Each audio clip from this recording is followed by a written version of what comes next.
If you participate in any extracurricular activities, such as athletics, fine arts, music, choir, band, whatever, you are under the no pass, no play rule, which is required by this law of the state of Texas. Good evening and welcome to Give Me a Break. I'm Jonathan Carmody. Back in December 2018, during season 2, we focused in on no pass, no play. We also did it for Flashback Friday and for Throwback Thursday. But with the second look happening, because for all you newbies out there who don't even know what no pass, no play is, just because you're an athlete or a star player, that doesn't mean that you can pass your classes and not play. So here's an example. You have to pass your classes with Hey a guys, 70 Coach Gonzalez or a higher. Take a look at this. Hey guys, it's Coach Gonzalez here. I'm going to talk to you about eligibility. So for the middle school, we go by UIL rules, and you have to be able to pass your classes in order to play because you're a student athlete first. So your grades are very important. So you have to be able to make a 70 or higher on your report card in order for you to be able to participate for sports, fine arts, so that's choir, band, orchestra, or even the academic decathlon stuff that we have that go on as well. And that has to be in every single one of your classes. That you have to make a 70 or higher. But you should be striving to make A's and B's, but you need at least a 70 or higher in order to be able to participate. So what that means is, if you fail for the 6 weeks, so if whenever your report card comes out and it is in your hands and it says that you look at all your classes, and if you are failing a class or more with a 70 or the 69 or below, then you cannot play for 3 weeks. So that means that you can't ride the bus or anything. You can still go to games, but you can't sit on the bench or anything. You have to just sit in the bleachers and watch. But you are still expected to go to practice and be able to still participate that way, because when the report cards come out in 3 weeks later, and if you are passing all your classes, not just the class that you failed, but you have to be passing every single one of your classes with a 70 or higher, then you're able to be able to participate again. So that's why we ask that you still come to practice, because if you are passing on your report or your progress report, then you're able to start playing again. Not that day, you have to wait until Friday, so eligibility goes from Friday to Friday of those 3 weeks. But if you fail again, so let's say your progress report comes out and then you didn't pass one of your classes, I'll go over that here in a second, but this only pertains to the ones who have failed for the 6 weeks prior to that progress report coming out. If you failed on your progress report but you didn't fail on your report card, then you're okay. Remember, progress reports only help you, they don't hurt you. So the following, let's say you failed that progress report, and you're still failing in class, and you sit out another 3 weeks. So then that means you'll be out a total of 6 weeks. And by that time, you're still asked to come to practice, but by that time your sport is probably over, and you've missed the whole season, because the seasons are shortened this year with COVID. So a recap of everything is, you have to pass all your classes, all of them, with a 70 or higher in order to be able to still participate in sports or whatever UIL event that you are in.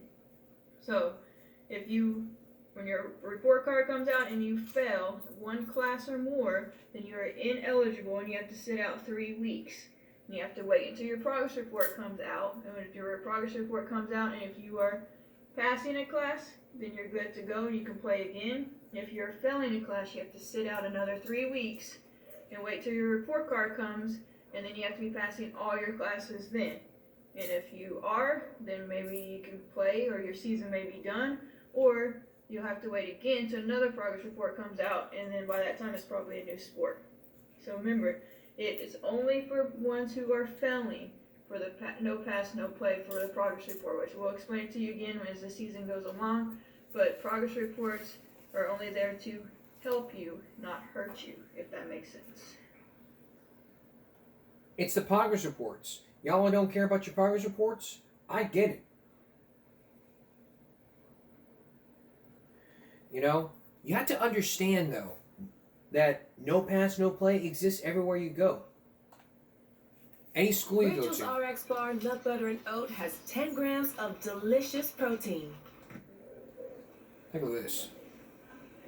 Hey man, what kind of college you want to go to? I want to go to someplace where the snow is. Colorado. What about you? I want to go to San Houston. What about you? I want to go to UC. What about you? I don't know, probably Harvard. What'd you get on your last science test? 68. That's not gonna get you into a good college. I got soccer, doesn't matter. So you're failing your class and then you still have soccer? You know the no pass, no play? You don't pass your class, you don't play soccer. You may be the star player on your team, but if you don't pass your classes, you will not be able to play. The no pass, no play still exists. Make sure you keep up with your grades. And if you don't keep up with your grades, you'll be able to go to summer school if you get a failing grade. I get it. You know, you're a star athlete, you're a star player, I'm an athlete. I don't care. I don't care whether you're an athlete or trying to get into a good college. I don't care. Your grades are very important, and if you don't get your good grades, you're not going to be able to get into a good college. And it's going to go on your permanent record. Be understandable and say to yourself, hey, you know, education is more important to me than being number one. Grades are important. Keep up with your grades and keep on being smart, and still you'll be able to be the best student ever while you're playing football or basketball or being a best musician ever in choir or any extracurricular activities. Keep up with your grades. Be smart. Yesterday we showed you part 1 of Stupid in America. Now there's more to this. The same characters, and especially a new one by the name of Michelle Lee. Please stay with us. Well, yesterday I brought you Stupid in America, part 1 of Stupid in America. How people cheat the kids. We focused in on the teachers' unions, how schools spend the money, even one state to where they buy more white kids with taxis.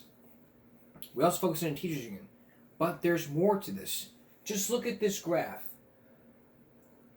Much more money up here, but no improvements. Look at this. The scores are flat. There's the line. For over 40 years, scores have been flat. Much more money, no improvement. It's awful.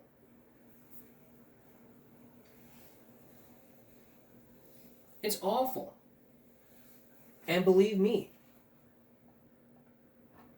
as someone who's been focusing on education for 8 years of this broadcast,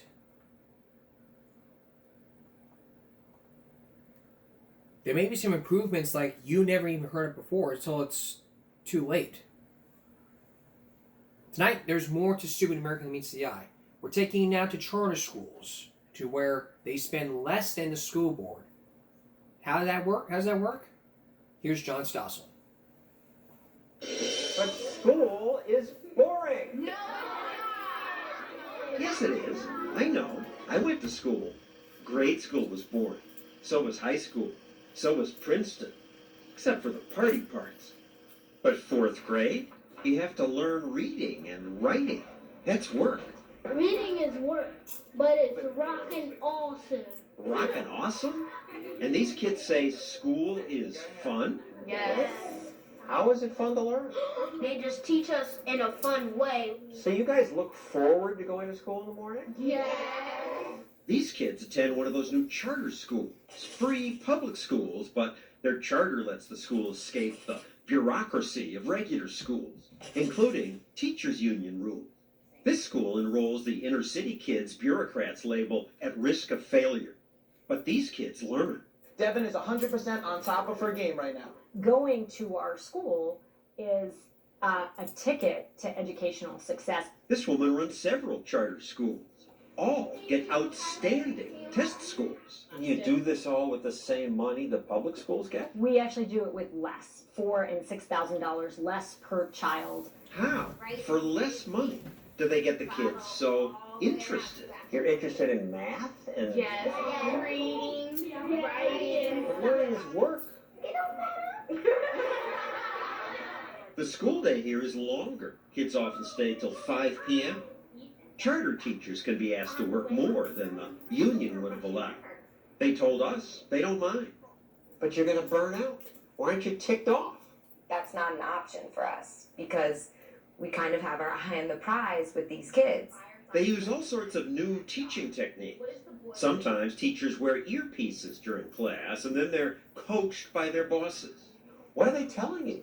They're telling me things that I don't see. If I don't think of a great question in the moment, my principal's able to kind of feed that to me through the earpiece. We kind of view teachers as athletes in the Olympics, and they need constant support and coaching to be at the top of their game. Kids at this school constantly wave their hands around. It confused me, but then the students explained it's what they call active listening. Instead of interrupting class to blurt out, say, "Can I go to the bathroom?" or "I agree with that," the students make hand gestures. What's the symbol for agree? Like this. Wow. High test scores made these charters so popular that parents line up, hoping to get their kids admitted. This line goes on and on. Forever. Goes around the block. So many applicants, but not that many spaces. So, what do you do when you have thousands of people? Just a few hundred slots? They hold a lottery. The winners are happy. Sadly, there are many more losers. On the other end of America, in Oakland, California, another charter chain gets similar top results using different methods. Here's what I say. Give me the worst school in Oakland. Black, Mexican, polka dot. Give us the worst school anywhere in America. And we'll take it and we'll outperform the other schools in 5 years. Ben Chavis created the model at the American Indian Public Charter Schools, right in the heart of a rough neighborhood. Now, these are hard workers here. The kids in American Indian schools now have some of the highest test scores in California. And you could do that on the same amount the state gives every school? We get less. We get less than every other school. The kids in American Indian public charter schools are scoring so far above the average for the state for public school children that there isn't even a word for it. They use different techniques from the charters in Harlem. Here at American Indian, they pay some kids to tutor other kids. We hire our students and we pay them. They're excited. They're going to make some money. Chavis is politically incorrect. What you got to study? Science. Science? A Mexican in science? Yeah, good for you, honey. You'll be a rare bird. He's been criticized for imposing strict rules. You got trouble eating your boy. They're stricter because they really want us to succeed. A teacher made this student do push-ups in the hallway because he didn't follow directions. You actually have to try hard when you're here. I hate Saturday school. Oh my god. My other school, we didn't have as much homework. We had like 1 page of homework, but then here we have 6 subjects of homework. And then the teachers were a lot nicer, and here they're a lot meaner. Meaner, and yet No student's been expelled since the school began in 2000? No way. I love fools. I love the kids who get in trouble. Because you can take a kid who's acting like a fool or gets in trouble and use them as an example. It's cruel, your critics say. We have a 6th grade student acts up in class, he'll be sent to sit on the floor in an 8th grade class. Yes, that's true. And embarrassment keeps people in line, whether we want to admit it or not. even gym class is strict. At my old school, we play games every PE. But here, it's either running for 10 minutes or running around the block. You fire people at your schools. They should be fired. You fired a teacher after 1 day? She was incompetent. You could tell in 1 day? Yeah, she was incompetent. Last year, I thought I was going to get fired a few times. If I'm not doing a good job, it's over. And it could happen at the drop of a dime. That's not true at most government-run schools, especially union ones. Union teachers are happy that they can't be suddenly fired. But these charter teachers can be. You can get canned in a moment. Doesn't it bother you? If I'm not doing my job, per se, and I was fired for that, so be it. If I was a doctor and I wasn't good, I mean, I wouldn't have a job. No one would come to me, right? I would hope not. You cannot maintain quality unless you can fire people, says this charter founder.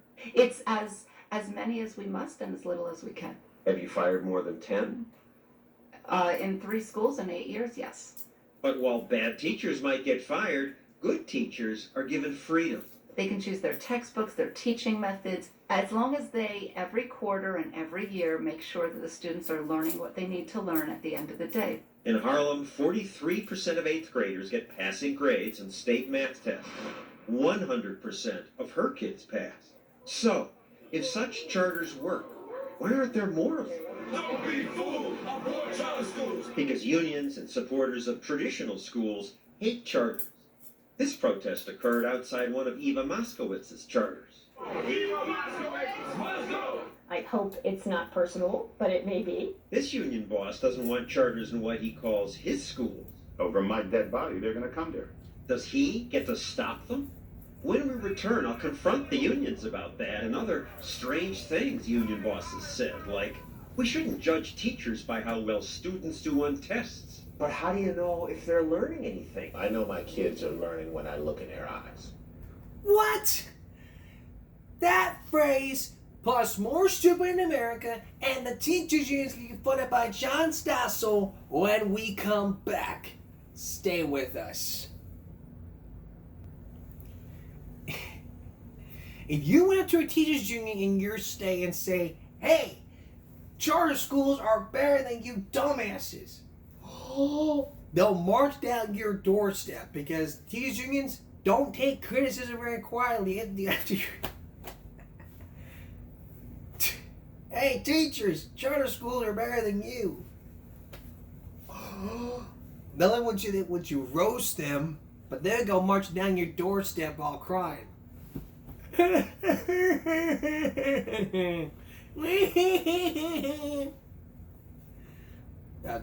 just messing around.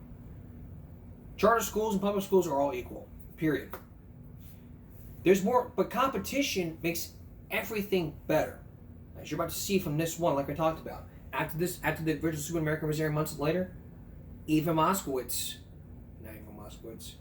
Randy Weingarten walked, and long teachers unions walked on his doorstep.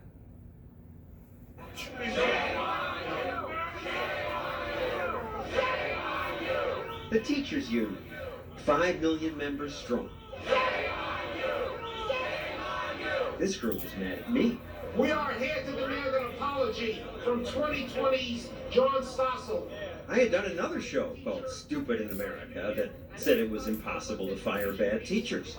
The union boss said, because of my program. Educators all over the country feel that they have been kicked in the teeth. They were surprised when I came outside to hear them. The union said I should be educated. So just teach for a week. We got high schoolers, we got elementary school. The crowd liked the idea of me teaching for a week. Teach, teach, teach, teach. I think I surprised them again when I said, okay, I'll teach. But then they changed their mind. Union President Randy Weingarten won't talk to me anymore, but 2 other union bosses did. Joe Del Grasso, head of Newark's Teachers Union, and Nathan Saunders of Washington, D.C.'s. City schools are terrible because of unions like yours. Well, I would disagree. We have progress as a result of unions. 3 days before, Saunders led this protest march to complain about plans to pay teachers based on how well their students do on tests. The protesters even composed an anti-test song.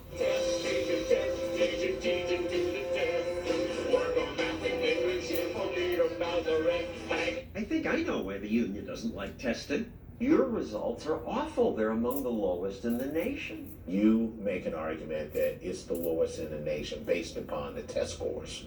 Now, I would say that ours can get better, but I would say that ours are... Your predecessors, the unions, have been saying that for years. I think the unions have a pretty strong history of advocating for high-quality public education. But not achieving it. Our test scores are not what we choose to focus on.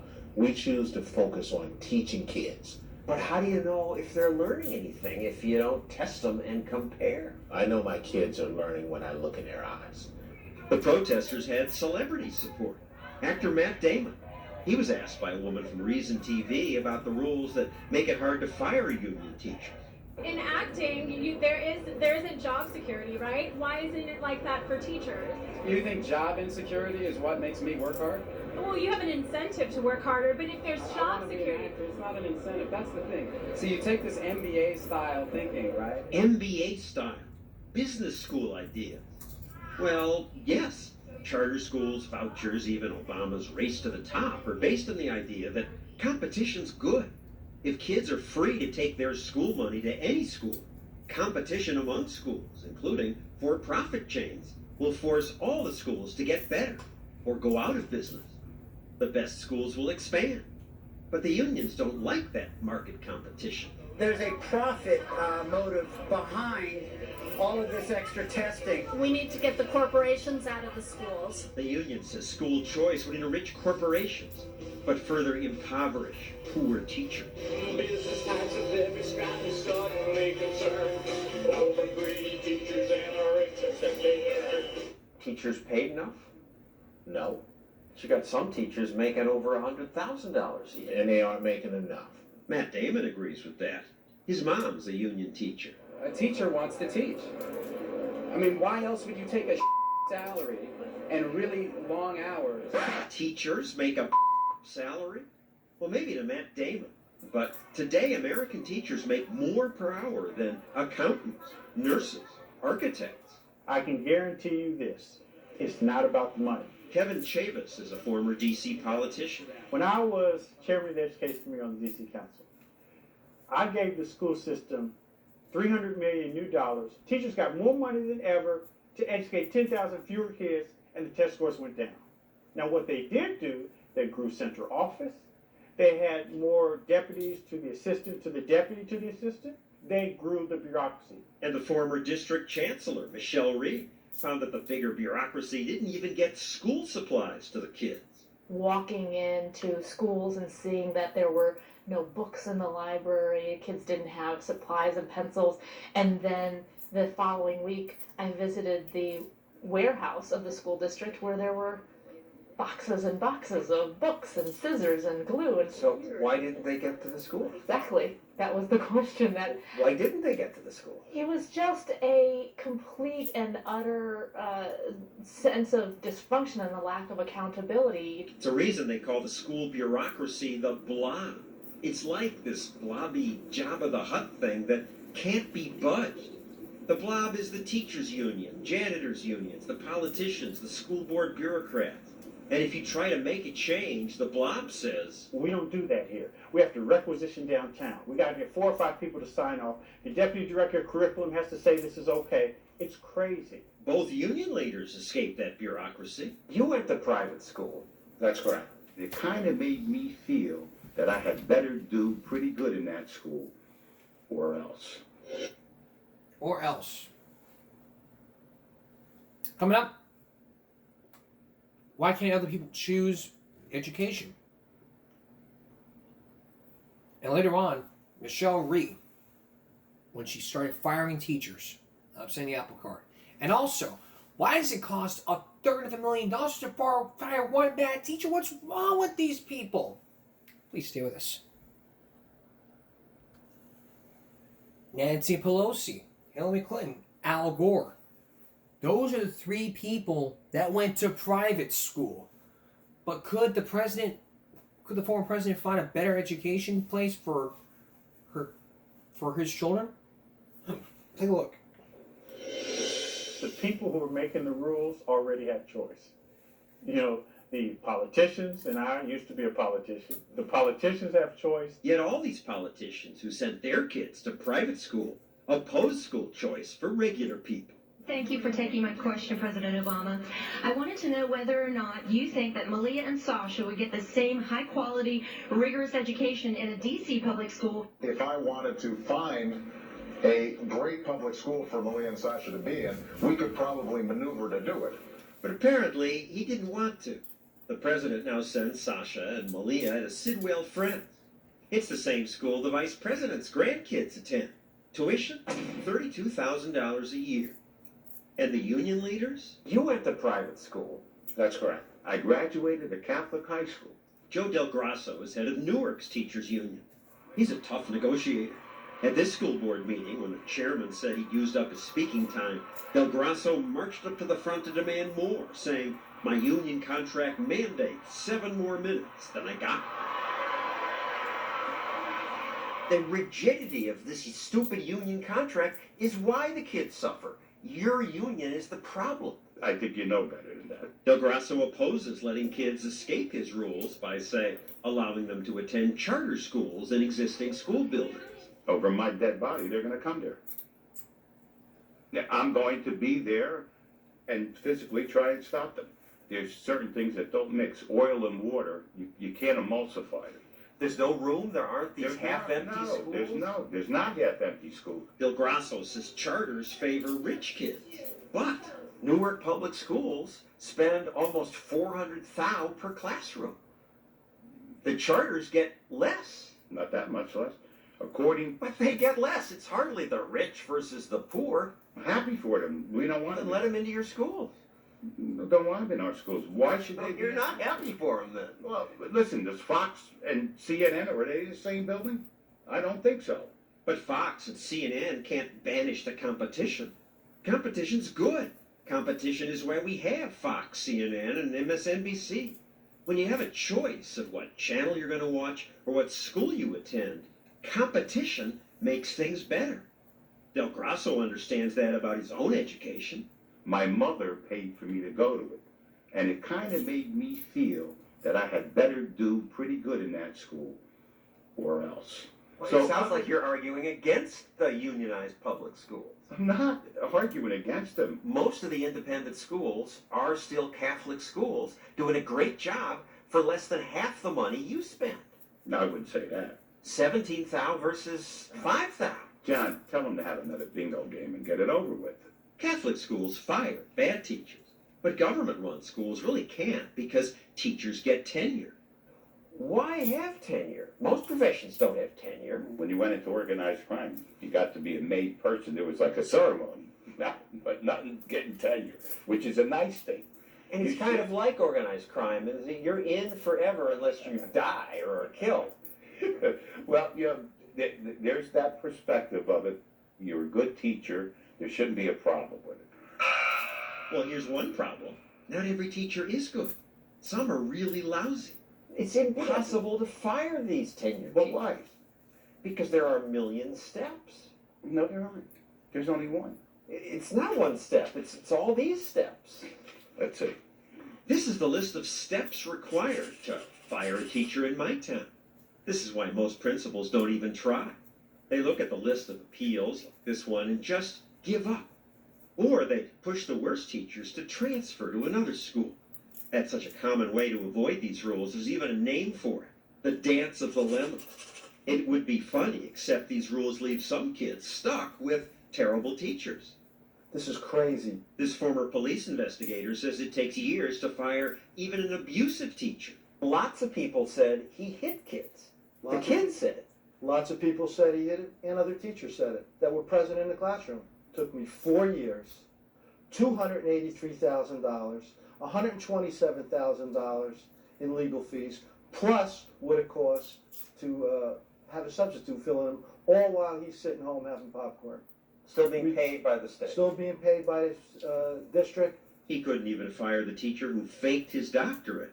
And he went to sleep in class. And he was quite disturbed when the supervisor came in and woke him up. He complained. It never ends.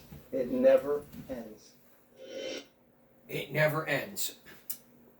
Up next, this person has fired a bunch of teachers and fired her own daughter's principal. Why would she upset the apple cart even more? Please stay with us. As we've seen, education's a mess. Who do you turn to when you want to clean up that mess? You're about to meet one person who knows the answer. Let's fire bad teachers. Let's let them leave. Her name's Michelle Rhee. Once again, John Stossel. Somebody needs to fix it. You can do it. Oprah thinks this woman can fix it. Thank you, Michelle. I'm working for you. Michelle is Michelle Reed. Michelle Reed, as acting chancellor. 5 years ago, Mayor Adrian Fenty picked her to manage DC schools. You had never run a school system before. I had never run a school before. And that's why people thought that Adrian Fenty was nuts. You know, I was a 37-year-old girl from Toledo, Ohio. And people said, what? Who? Yeah. People said he's lost his mind. Her friends said she'd lost hers. I had 2 kids, 2 daughters, 9 and 12. And I put them in the DC public schools. The schools were a disaster. Test results among the worst in America. Chancellor Reed quickly learned that although only 8% of DC's kids were on grade level, there was something odd about how the teachers were ranked.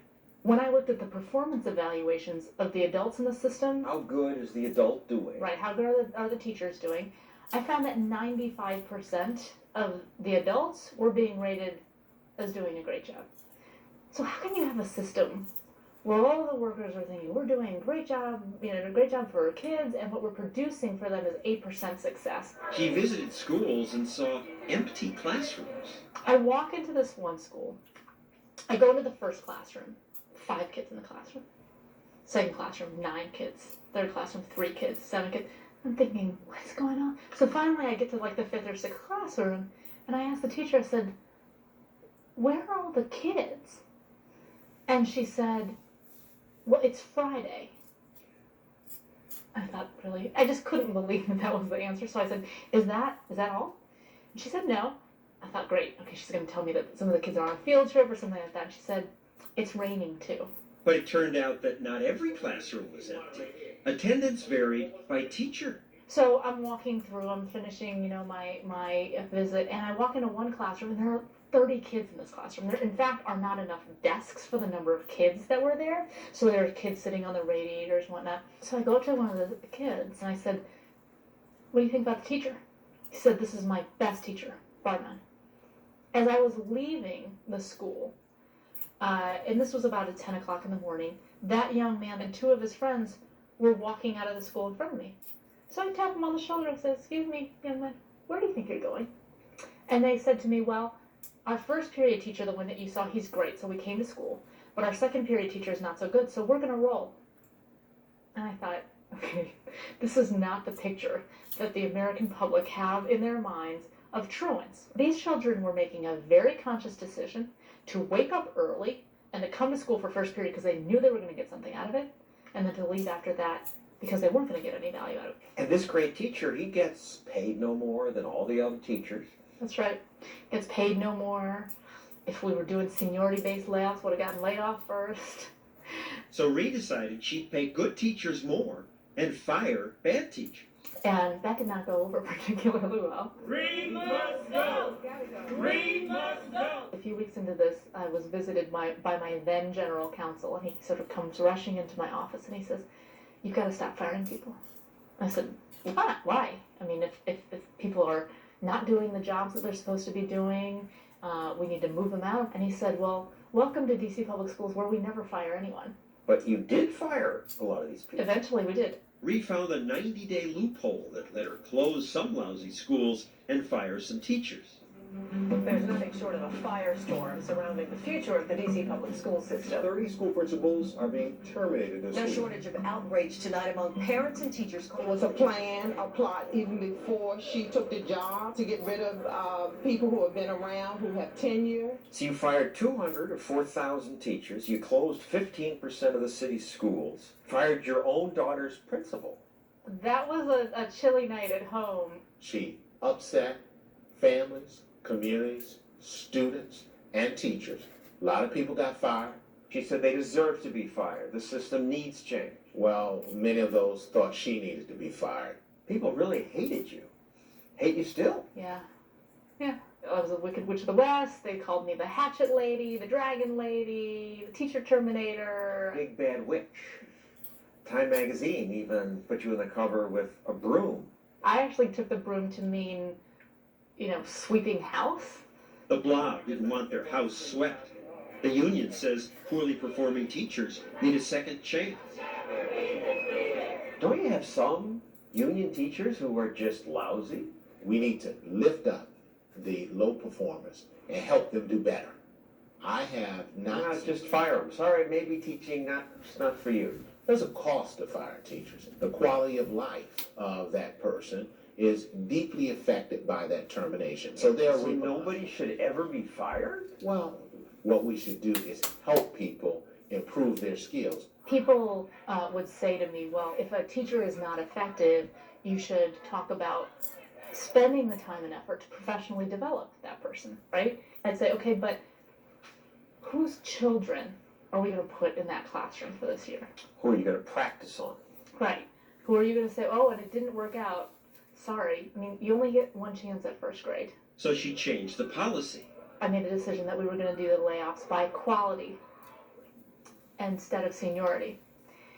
And this really upset the apple cart, and people, were protesting. Why would it upset the apple cart? It's just common sense to do it It's by common quality. sense to you and me, but it was absolutely counter to what the district had always done. It's the way that unions operate, right? I mean, seniority sort of It trumps. just cheats the good young teacher. Don't they get mad? Forget the young teachers, it cheats the kids. Kids were a little less cheated under Reed.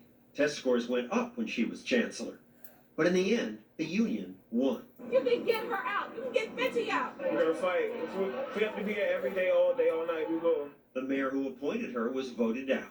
And when he lost, Reed quit before she was fired. Michelle Rhee becomes a casualty of D.C. politics. So Rhee lost in D.C. But elsewhere in America, all sorts of new schools are succeeding. And exciting things are happening.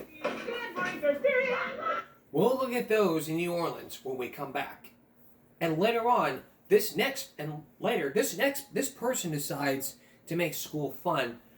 And also is funded by Bill Gates. You'll meet him later. Please stay with us.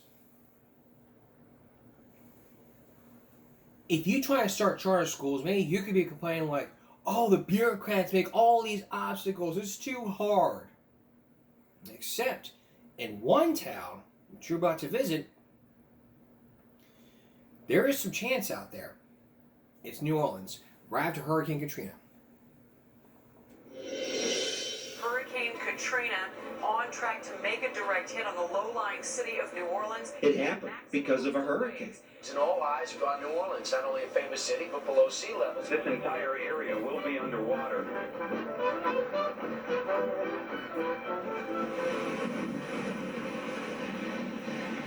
Mother Nature is in charge, and now Mother Nature has dealt one horrific blow. When Katrina flooded New Orleans, it didn't just destroy much of the city. It also destroyed the school system. Some school reformers thought maybe that's what needed to happen. It was probably one of the worst school districts in the country. It was a horror.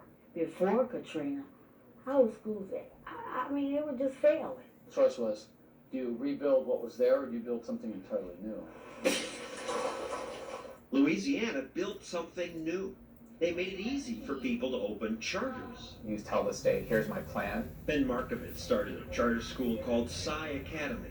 We have complete control over the quality of our instruction. When he started his school in 2008, he was the only employee. He drove his car around New Orleans until 3 in the morning, putting up signs, advertising his school. And you see this number right here, that was my cell phone. He had to advertise because students had to choose to go there. They didn't just get sent here because they lived nearby. We were putting these up everywhere. He even went to people's houses to recruit. Living in New Orleans, we've never had that. Her son Reggie goes to Psi Academy. He came out, he interviewed, he talked to me, then he talked to Reggie, and he was explaining to him about the hours and academics and stuff. When the school opened, only a third of the students were proficient on state tests. I know half of them didn't know how to read.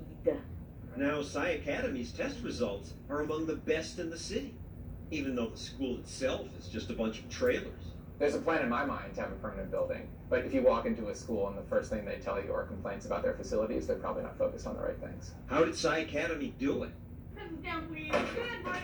Well, teachers have to perform because the principal can fire at will. Yeah. We have at-will contracts at the school. Sharon Clark runs another New Orleans charter, and she too fires the weakest teachers.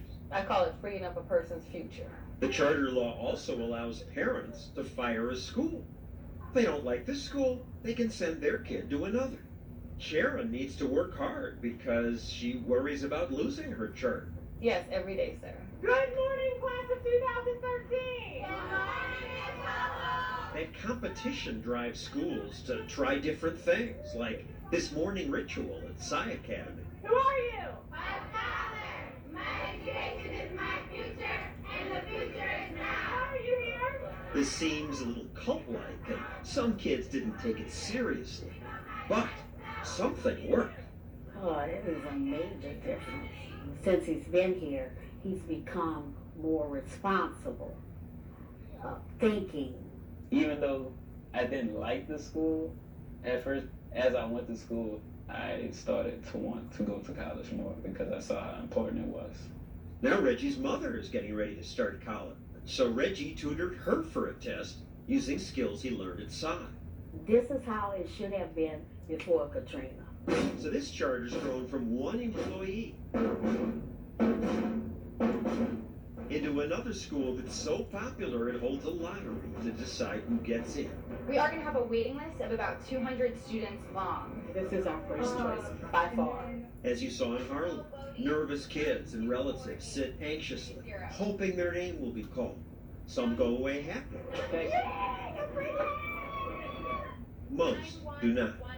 It just goes to show that, like, this kind of school is badly, badly needed in the city. And this kind of education is exactly what we need to be offering every single kid. Today, most kids in New Orleans attend charter schools, and test scores across the city are better. Many of the greatest cities in the world have been reborn amid crises. The Chicago fire resulted in a greater Chicago being built. The San Francisco earthquake resulted in a much more dynamic, safer city emerging. The fire of London resulted in a much greater capital emerging. Well, you know, people in New Orleans are rebuilding the city for the better. The school choice movement is here to stay. It will never go back. And will never go back. Next, meet somebody who opposes the blob. Because look at what these kids are doing. They're learning about math. Please stay with us. Does your child have a favorite teacher? How do you know? Maybe the teacher next door is good. Maybe he has a world's best teacher, or a teacher in another classroom, or a teacher in another school. Would you like to have that best teacher? I've had a lot of great teachers who taught me very well. But could you have a good teacher? Well, today, yes, you can. Take a look. Yay, I got it. Yeah. These kids are this excited about a math website. It's amazing. -4, -4, and we are done. It taught me a lot of things. 5 years ago, hedge fund analyst Sal Khan created videos like these to tutor his cousin. That worked out well, so then I started tutoring her brothers and more cousins and all the rest, and I had to do the same lecture over and over again. So I had a friend who said, "Hey Sal, why don't you put some of your lectures on YouTube?" I decided to give it a shot. Welcome to the presentation on Basic Addition. Soon, thousands watched his lectures. I started getting letters from people and comments on YouTube, and they're not like, "Hey, I think this kind of might have helped on my math exam." They're like, I failed calculus the first time. I've started watching the videos. Now I'm acing the class. The YouTube numbers kept rising, and he got letters from the Middle East, Africa. What Sal Khan has done is amazing. Now Khan is funded by Bill Gates, and he offers web lectures on everything from history to economics to computer science. His videos are viewed millions of times. Not only is it reaching millions of students right now, but even if, God forbid, I got hit by a bus when I walked outside, it'll still be able to reach millions and maybe eventually billions of students. You just happen to be good at teaching? Well, I'll take that as a compliment. It is a compliment. He's a great teacher. I hope that helps. See you in the next video. It's really helping us learn a lot more. It's exciting that he gets kids so excited about math. Yeah. In most parts of life, things have gotten much better. Cars, computers, cell phones. education, not so much. Right. You know, you rewind, I don't know, 80 or 90 or 100 years, and you would have the local band that, you know, if you had a party, that was the only gig in town. Each village might have a storyteller exactly, or a singer. Exactly. But then once you have mass media coming out, then they'll say, wait, why don't we take the best musician, the best actor, the best storyteller in whatever way, and record it and put it out on radio, put it out on records, or, you know, or whatever. And I think, in theory, that could have happened with education before. But it hasn't. Even for basic math, multiplication tables, I thought they'd be using video games. Yeah. Why not? There's a huge bureaucracy, most of which wants to say no to change the system. It's the blob, people call it. It's the blob, and it is. And I think what's fun from our point of view is that we are able to reach students outside of the blob. This California school district started using Khan's videos in 5th grade classrooms. The teachers were skeptical, but now they're impressed at what it does for the kids. They're happy to walk in the door every morning. They're excited about math. It isn't, oh, we're doing math. It's like, oh my gosh, we have math this morning. That's great. It was like learning new things. We assume that most people on their own don't want to learn, or don't want to get engaged in mathematics. And yeah, but I think they're just frustrated because most of them are in classrooms that are not catering to them. At first, teachers worried that the online instruction could replace them, but I think it's so wrong. As my teachers would tell you, they have taught more math than they've ever taught before. now teachers can tutor kids one-on-one. I noticed you were having some issues with fractions. You can go at your own pace. And because kids can go at their own pace, So I've got students who are still working on easy multiplication, and then I've got students who are working in high school math. some kids enjoy Khan's lessons so much, they study at home. Some of them are doing 2 and 3 hours a night at home when I'm asking for 15 minutes. When I'm at home and I have some time, I just log on, and it's way more fun to do now. So finally, after all these years of kids being bored in school and not learning math, that's over? I think it might be. Hope so. If it happens, it will be thanks to those online classes, or the charter school, or other experiments that break out of the union-dominated government monopoly. Let 1,000 flowers bloom.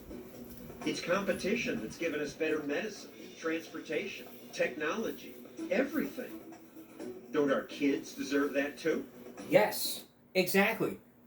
The answer to the question. Yes, that's the answer to the question. But the thing you gotta understand is that education needs to be fixed, and nobody can ever really fix education when it comes to scandals like you see in our broadcast. We're going to take a break. We'll be right back. Over the years, we focused in on parents who confront schools, from school boards to even principals, to even a father who confronted the school board because of something that happened to an autistic child. Let's take a second look into this video. This video is courtesy of a mother by the name of Jennifer Ferris. Or Forrest, sorry. She posted a video on social media about what had happened. You see, this happened during school. When Donald Trump was president, he had a thing called Make America Great. Not just that, it was also a Trump flag. School didn't like it so much. According to her, she says that the school called the police, and a Phoenix police officer asked them to leave, not the principal. But what happened next was on tape, and it caused outrage. Take a look.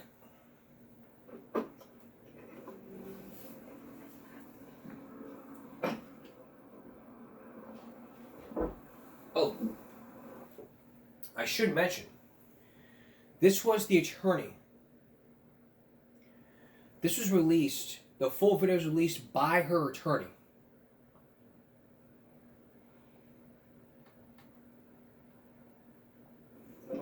Take a look.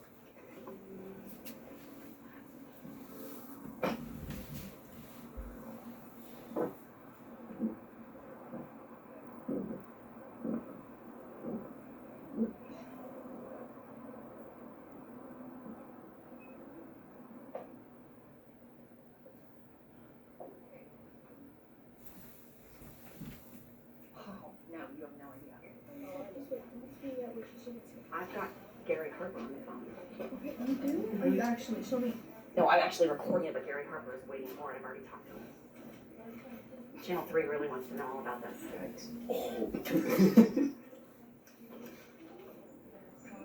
I'm just leaving my sweatshirt on. Jesus. No, you didn't. Put it back on. I can't. It's Trump on it. I don't care if it is Trump on it or not. Put your sweatshirt back on. I'm not putting the sweatshirt back. Put your sweatshirt back on, yes. Stop it. Put your sweatshirt back on. No, I want to put it I do. Let me see the flag. on. Why is this? Hi. Tori, come on. Oh, this is the wrong mom. Sorry. Hi, Mom. She was told that she had to take her sweatshirt off. No. And the police officer was taking pictures of her. Yep. Why were you taking pictures of my daughter? No, here, hold on. Come on. Come on, The here, school we'll asks take if it. they leave the We'll take this. No, one. they don't have to leave the property because. Yes, that's. No, they don't. They do. No, they don't. No, they don't. You don't know what's going on. Wait till she gets here. If you're not gonna relax. Oh my goodness. Okay, go. Take her and go. You asked my daughter to leave the I campus did today? not. Who did? The police officer. Why? Because they have this flag we didn't want. Look at, ma'am, I'm not gonna put up with this stuff. I'm not gonna put up with it either. You're not allowed to tell my daughter to leave the school because, no, you're not. It's a principal. Yeah. He He can can go. go. Yes, he can. Yes, I can. That's what So I'm you're gonna saying. tell me that you're gonna ask my daughter to leave school because she was wearing a Make America Great Again sweatshirt? Nope, that's not what happened. That is what happened. Then why is she being asked to leave? She's not the one that had the Trump flag, and even if she did, why can't she have a flag on America Day for school Because that it's says not- Make America Great Again? Because to carry a flag around is not good use of the flag. It's disrespectful. To carry a flag around? Go read that again. And I have a kid in the army. I have a kid in the military. Good. Thank you. So, you can leave. I'm not leaving without figuring out why she's in trouble for She's this. not in trouble. No, she wasn't in trouble. She's the one that called you because they took a picture of her because she wouldn't leave. And why did they take a picture of her? Because she wouldn't leave. She's a minor. If they're gonna take a picture of her from the school, I should have been called. No, you're wrong. You are wrong. Where are you? Would you please leave? I talked to a Phoenix police officer on the way here. No, you don't need to talk about it. You need to go. It's school. Go. Ma'am. You're a jerk. No. Yeah, you are. Thank you. You're just typical. I'm difficult? You are. No, you Fine. don't get to talk to my daughter the way that you are. You're not come back on campus. We're trespassing. Oh my gosh. My kids go to school here. Doesn't matter, I can trespass you. Okay. Because my daughter wore a Make America Great shirt? No. We already asked you that question. Let me see the flag. Let me see the flag. This isn't even an American flag. This is the Trump flag. Yeah, can you hold it for a second?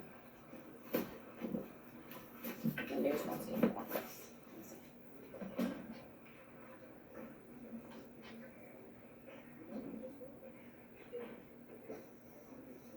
And you're not allowed to have that flag on campus? It wasn't even in campus. Was it America Day though? Did you guys make it America Day? For American flag. It was American Flag Day.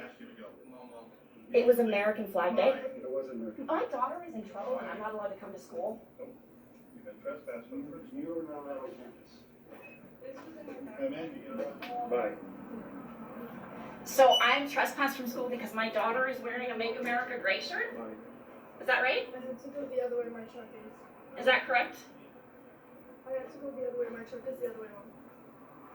Okay.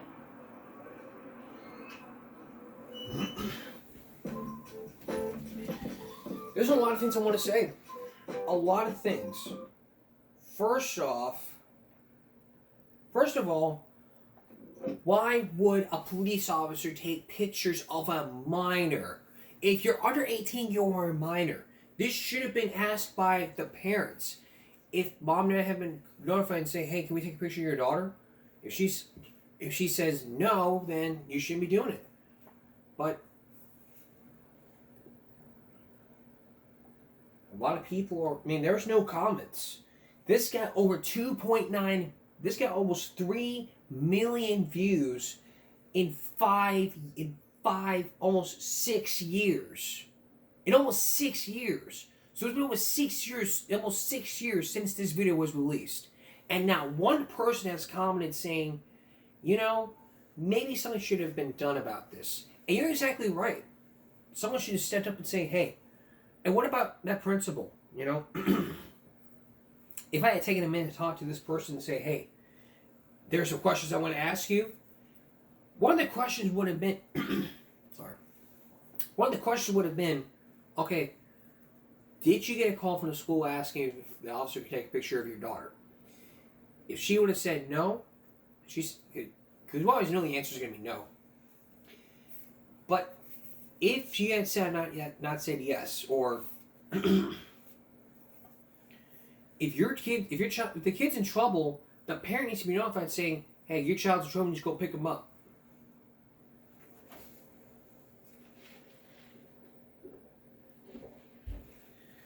Then they would have got to pick it up anyway. Would have got to pick it up anyway.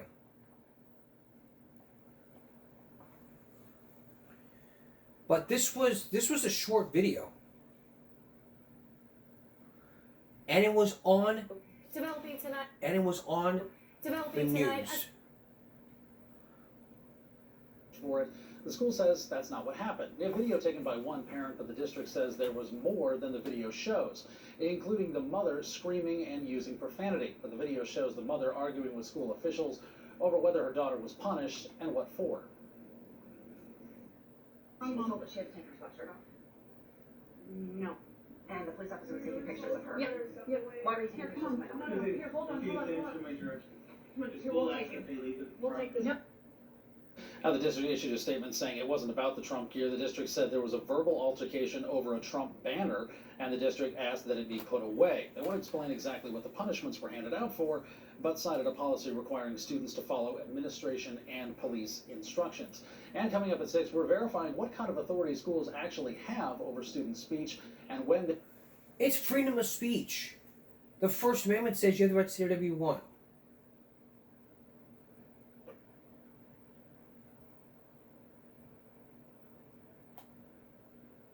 Your father is no ordinary man. The blood of the ancients flows in his veins.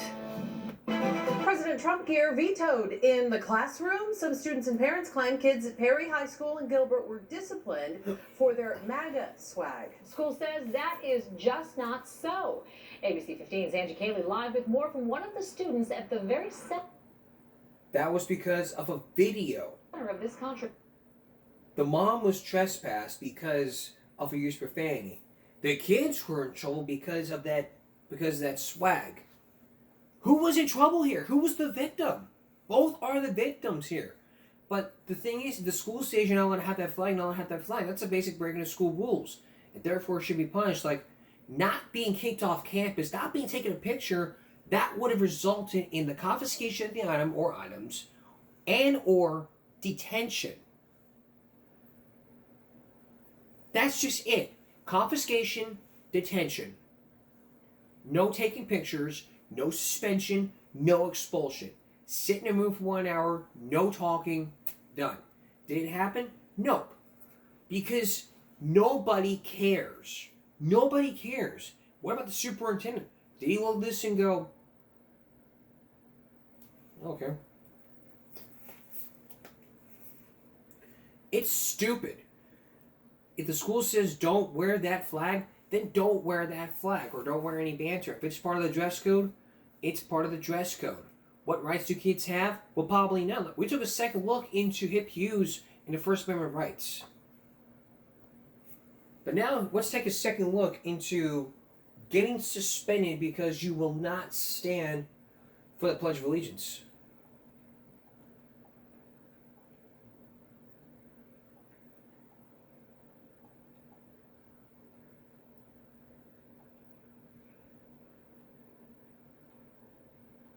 So if you go look on YouTube for not staying suspended for not standing for the Pledge of Allegiance,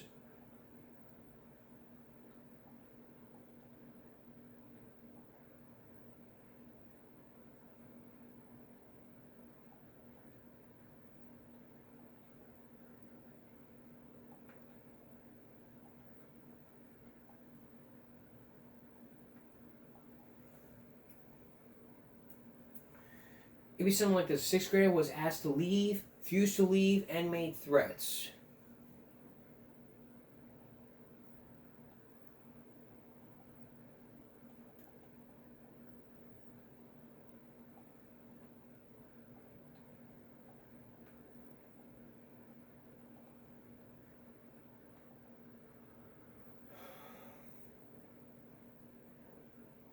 it'd be something like this. And schools have been sued for. Let's look at this. You have a job. Take a second look into a student who got suspended for not standing for the Pledge of Allegiance. All right, thank you so much, Lee. Well, this morning controversy. Jana Jones is live at Lawton Childs Middle Academy in Lakeland. And Jana, police want to make sure it's clear officers did not arrest the student for refusing to say the pledge. That's right. Good morning to you both. And that's because in Polk County, students are not required to stand for the pledge. In this Lakeland police report, it says instead that student was asked 20 times to leave the classroom, but he refused. Now, this all happened back on February 4th when the sixth grader chose not to stand for the pledge. Shortly after that, the Lakeland Police Department tells us the student continued to be disruptive, and then the school resource officer and the dean of students came to the classroom to calm him down. The student was asked over 20 times to leave the classroom by the dean of students, and when he refused, the school resource officer stepped in. When the student finally left the room, he caused more trouble and made threats while he was being escorted to the office. The student was arrested for disrupting a school function and resisting an officer without violence. That student was then taken to the Student Juvenile Detention Center. For those parents out there asking and wondering this morning, what's the policy at my student's school? I have checked Bay Area schools. It's about half and half as for what the policies are. Half of them say that you must have a written excuse from a parent if you do not want your child to stand, and then the others leave it up to the student to decide that. We're live in Polk County this morning. Jana Jones, News Channel 8. All right.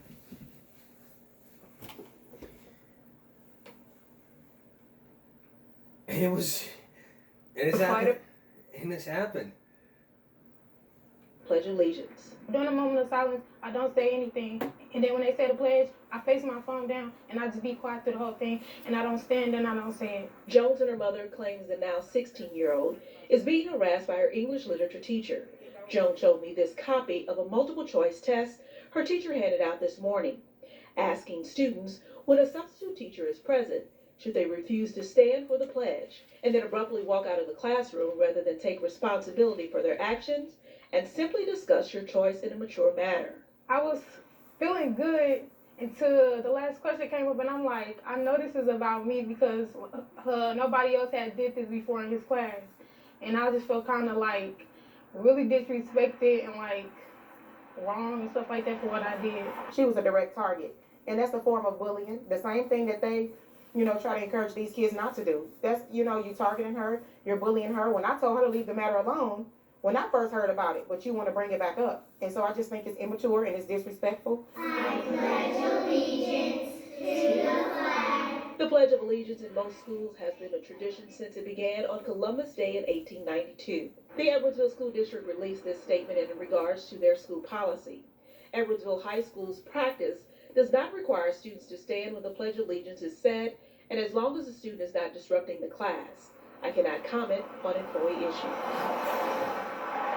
The district also says the incident has been resolved between the student and the parent, but the family disagrees and would like an apology from the teacher. My daughter, she is humiliated still, and for us, the issue will not be resolved until the way she was publicly humiliated, she needs a public apology. And if that means that he has to apologize to her in front of the same class that he humiliated her in front of, then that's what that would mean. Well, the high school junior is hoping that teacher will apologize, and she's hoping that all teachers in the district will be informed of the district's policies and procedures. Live in Edwardsville, Kelly Hoskins, Fox 2 News.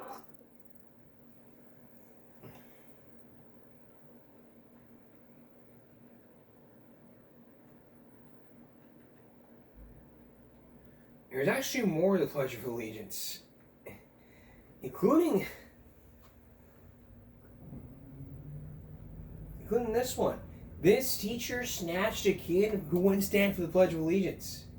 A Michigan teacher has been suspended following an incident where he allegedly violently snatched a 6th grade student from his chair after he refused to stand for the Pledge of Allegiance. According to reports, the 6th grader, Stone Chaney, was sitting in his homeroom class at East Middle School. This is in Michigan, Farmingham Hills. In his first week at the school when he was grabbed from behind by this teacher. The teacher consultant comes up behind me and snatches me out of my chair violently. I was so confused, I didn't know what was going on. That was a statement from Stone Chaney himself. And so this is kind of crazy, like teachers shouldn't put their hands on students, period. But apparently this teacher was a former member of the military, he's a vet. He did release a statement about this, and here's what he had to say. His name is Steven Stevens, that's his name, Steven Stevens. Okay. Anyway, that's kind of a fun name, actually, yeah, for a it sad is. story. Yeah, he says, I would love to be able to talk to them and, you know, try to get their side and try to explain my side, so maybe we can come to an understanding, because I understand that they have the right to do that, meaning the right to not stand during the Pledge of Allegiance, but I don't believe that they understand what that right really entails. But here's the thing, even though Stone Chaney is just a sixth grader to some, he has thought this through. He never stands for the Pledge of Allegiance because, as he says, I don't stand because I don't pledge to a flag. I pledge to God and family. Oh, damn. Ooh, you snatched up the wrong person. Ooh. So, but isn't that funny? Because if you're a thoughtful progressive and you're not standing for the pledge because you think that, and you might love the country, but you think that kind of patriotism is misguided because it can lead to jingoism, whatever it is that your reason behind it, or you want to improve the country and you're making a point like Kaepernick and the others have done in the NFL. People are like, oh yeah, they had it coming, right? But if it turns out the kid was doing it for religious reasons, oh, sorry, oh, I didn't know that.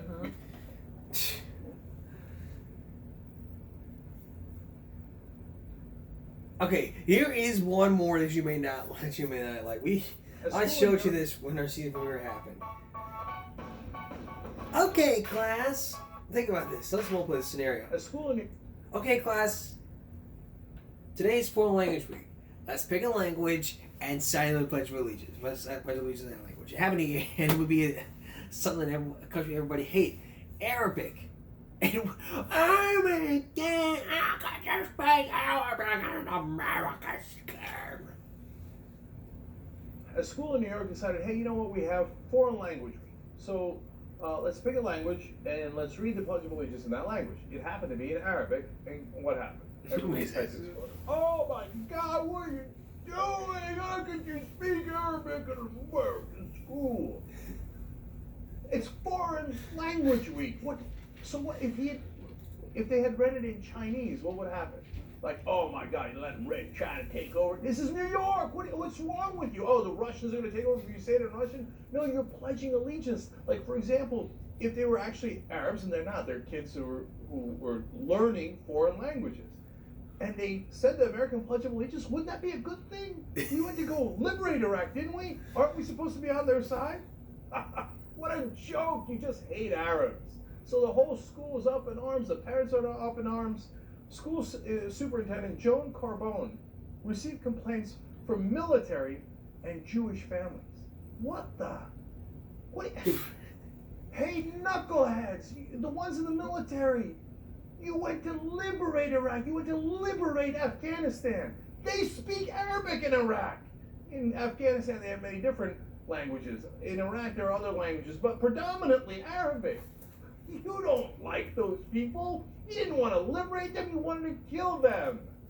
So when you come back here, how dare they speak Arabic? In New York, you ought to be you ought to be embarrassed no matter where you are. And Jewish families, what's wrong with you? The ones that complained here.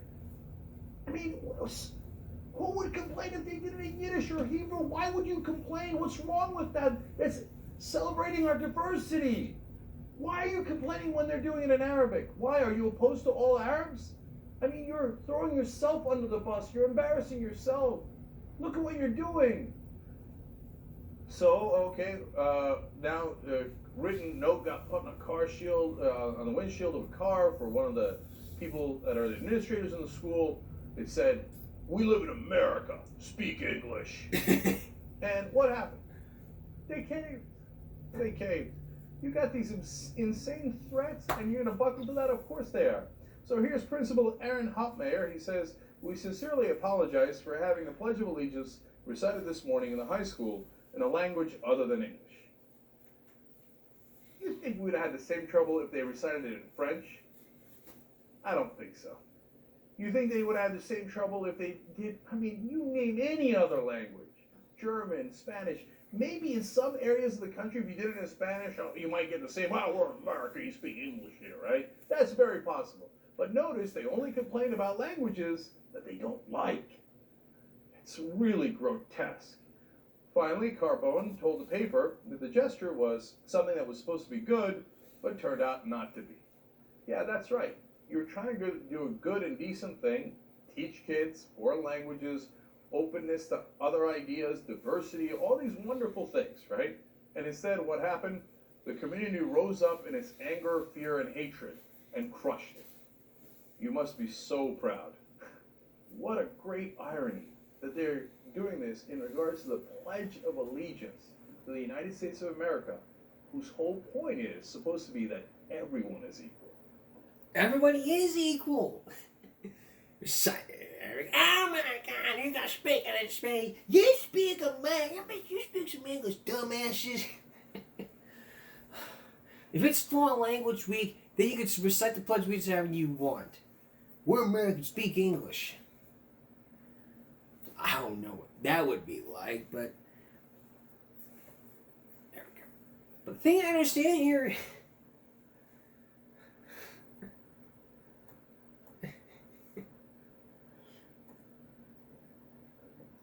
I was the only one in school, but Principal Edwards handled things by the book. He took attendance. Caroline? Chris? Here. Chris. Eddie? We said the Pledge of Allegiance. One nation, under God, indivisible, with liberty and justice for all. Since I was the only one in class, he let me say the Black Pledge of Allegiance. One nation, under a groove, getting down just for the funk of it. One nation, we're on the move. Nothing can stop us now. After lunch, we sang Aqua Boogie. I was the only one in school. That was kind of cool.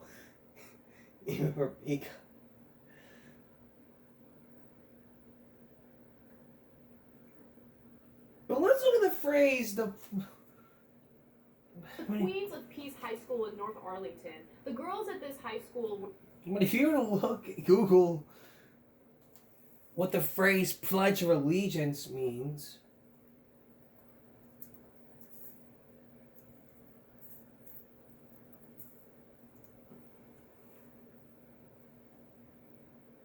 the phrase Pledge of Allegiance, I don't know what that would mean, but a solemn oath of loyalty to the U.S. declaring a part of flag saluting ceremonies.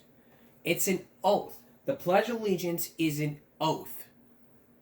So by you not standing up for the flag, you're not saying the oath. Pledges are like oaths. You're not taking the oath. You're not abiding by the oath. Y'all want to sit down and say, I don't believe in the flag. I believe in my family. I believe in God. And that's fine. But if they tell you you got to stand, you need to stand. You may have your right to say, I'm not going to stand for the Pledge of Allegiance. I don't care. I get it. You don't want to stand for the flag. I don't care. But back in the 1940s, if you didn't salute for the flag, you got suspended. I mean, the salute would be like a little bit creepy like this. But still. The kids that sit there during the Pledge of Allegiance, who sit during the pledge, that's what I gotta say. Or even better. You think I'm joking, right? This is for y'all kids who like to sit just to sit during the pledge, not stand. This is for you. Yeah. This show would like to joke around, but no, I'm not kidding. Big F you to the people who like to sit during the pledge, and F you to that person who said, to white people who always say the N-word.